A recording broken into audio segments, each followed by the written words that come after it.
We're in conversation with Mr. NR Narayana Murthy. So thank you very much for talking to us. We're talking to him at the Infosys Science Foundation office in Bengaluru. They have made important changes to the Infosys Prize, which has been handed out for the last 15 years. Mr. Murthy, thank you very much for talking to Moneycontrol. I noticed a couple of significant changes. The eligibility for the Infosys Prize. You have brought down the age limit for that to 40 years and below. Economics is a separate category, and you've also said that people who win this prize must spend at least 30 days in an Indian institute, in one of the Indian institutes. Take us through these changes. First, start with the age cap. Why 40 and below? Well, we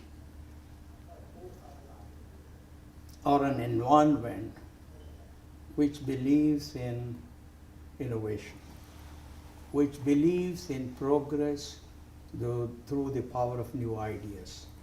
It's an environment of discussion, debate, healthy skepticism, disagreeing without being disagreeable, learning from nations and contexts that have performed better than us. So in that context, we said, look, we have tried this model of 50 years, for 15 years. It has had some successes. There were also some areas where we could improve. For example, many of the wonderful people that got the prize went on to occupy administrative positions. Therefore, they could not concentrate as much as they would have wanted on their STEM work. The youngsters also felt that in the Indian environment of hierarchy, it was not as easy and simple to interact with these high-level people as they wanted. Number three, the runway for them to do further work was also somewhat less. Now, let me get to the rationale as to why the trustees discussed, debated, and then came to this conclusion. First, there was a lot of discussion among the trustees. Second, all the jury chairs were part of that discussion. And finally, we found out that at least in STEM areas, I don't know whether I can say authoritatively in social sciences and humanities. I'm fairly ignorant in those areas. Look at STEM. Ramanujan did all his seminal work in his early 20s. Look at Dr. S. Chandrasekhar, the Nobel laureate, late Chandrasekhar. He came out with the concept of Chandrasekhar limit, that is, the mass at which white dwarf would be sustainable. He said that should at best be 1.44 times the mass of Sun. And that was done as part of his PhD thesis, which he submitted in 1935 at the age of 25 at Cambridge. Look at Sir C.V. Raman. In those days, he was awarded the Nobel Prize at the age of 42. I have a lot of opposition, all of that we know. And as importantly, Dr. K.S. Krishnan, who was his co-worker, he was a student who worked very closely with Sir C.V. Raman on Raman effect. He was in his early 20s. It's now been 15 years, since you've instituted this prize, sir. So from then to now, have you seen, an increase in the number of youngsters taking up, research from India in other countries or within India.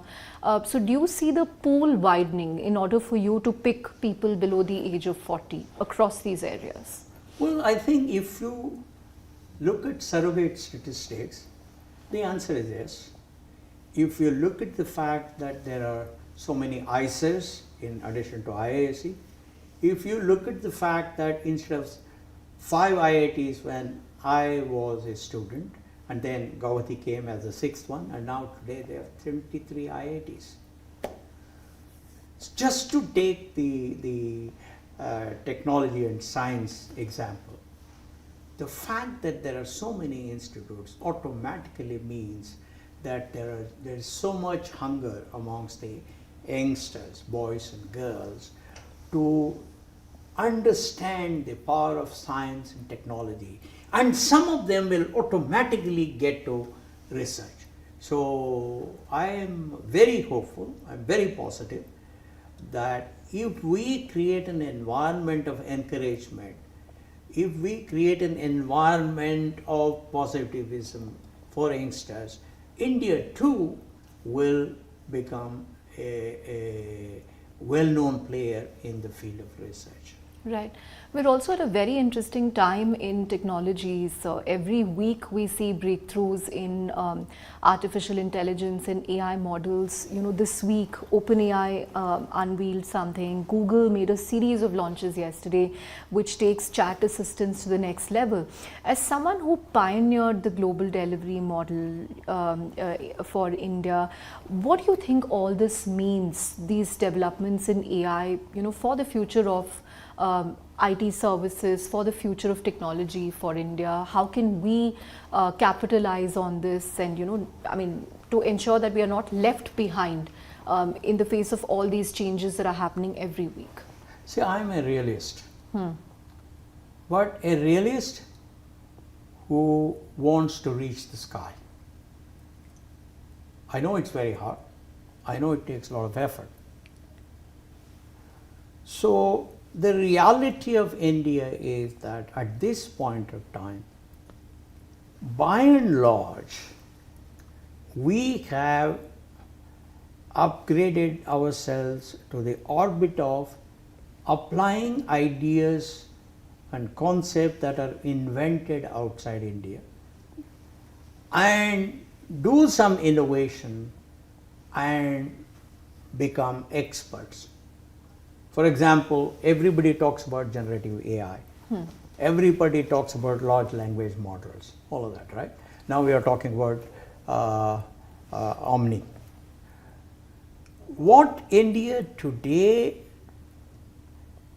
is a nation that is ready to seize the ideas that have been generated elsewhere and use it for our own betterment. That is the first step. That's a very good thing what has happened. We were not like this 40, 50 years ago, but we have come there. After all, we are a young nation, just 77 years. Okay. Now, the work of institutions like ISF, the work of people like you is to encourage our youngsters, to create role models for our youngsters, to say, we too will be able to invent new things. It will happen. I am very positive it will happen, but it is a gradual process. It takes time. We have to be positive, we have to be enthusiastic, we have to remove all the obstacles for our youngsters, because my own belief is that a youngster of today is at least 10, 20 times smarter than what I was at their age. So there is a lot of progress that has happened. There is a lot of access to information that's available today, and there is a lot of enthusiasm today amongst the youngsters that we too can do that. But that's not to mean we have done it. There is effort, there is confidence, there is enthusiasm. So let's cheer them, let's do whatever little we can do to provide them opportunities so that they too can indeed touch the sky. Are you an AI optimist or an AI doomer? Are you worried that it will take away jobs? No, I'm not a pessimist. I have always been an optimist in technology. The important thing for us to remember is there are areas where AI will take away jobs from human beings. For example, autonomous driving. For example, operating machines in hazardous situations like nuclear reactors, etc. Use of remote surgery, using precision equipment, that again AI will play. However, in other areas, the smartness is to use AI as an assistive technology. That is where we have to think, how do I welcome this beast, make it my friend, and use that wonderful beast to make me even more productive. Do you think it can replace coders?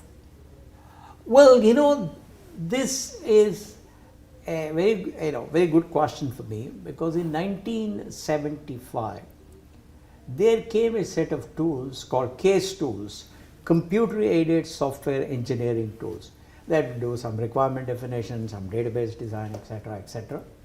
And along with them came some program generators. You were not even born then, so you would know. Everybody said this finishes the job opportunity for all youngsters in the area of software development. It didn't happen. You know why? The most powerful instrument ever invented by God is human mind.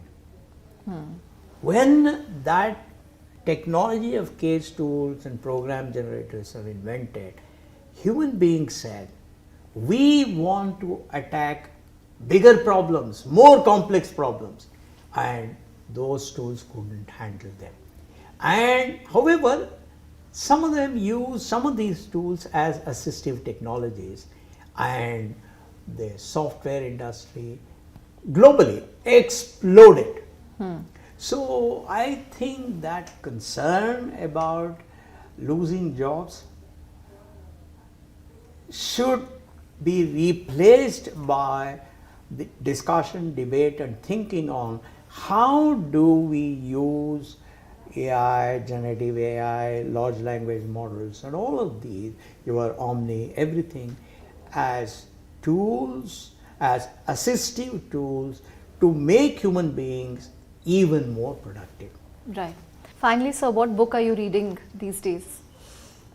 I am right now reading a book called Conceptual Physics. This is a book by a high school teacher called Paul Hewitt. It is written for high school students on how to teach physics. Next time I'll show you that book. It's brilliant, absolute brilliant. I only wish we get permission from the author. We translate it to all Indian languages, because there are excellent exercises, excellent way of communicating complex ideas, and I want every child from Meghalaya to Kanyakumari to Srinagar to Jamnagar to use these books, this kind of books, and become so much better in STEM subjects. Great. On that note, thank you very much, sir, for talking to us. Pleasure as always. That was Mr. Murthy in conversation with Moneycontrol.